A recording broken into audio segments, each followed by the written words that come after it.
that they will be safe wherever they are.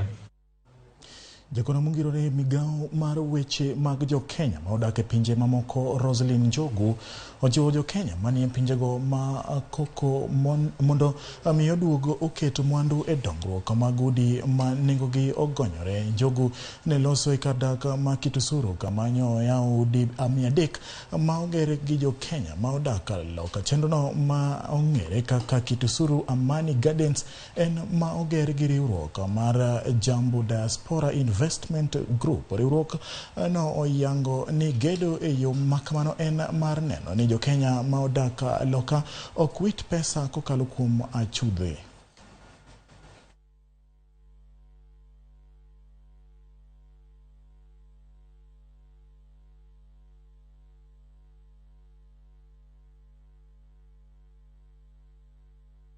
We want to invite you to change that remittance mix so that we have an increase in remittances for the purpose of investment.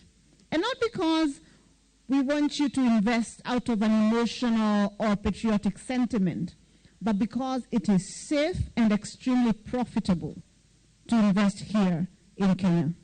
The conmen have been stealing from us. They come abroad, they promise us good lands, mafuta, and then they also promise us houses, good houses, and then we buy their ideas.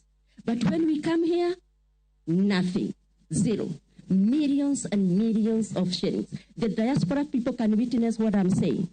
And that is when this group was formed. We said enough is enough.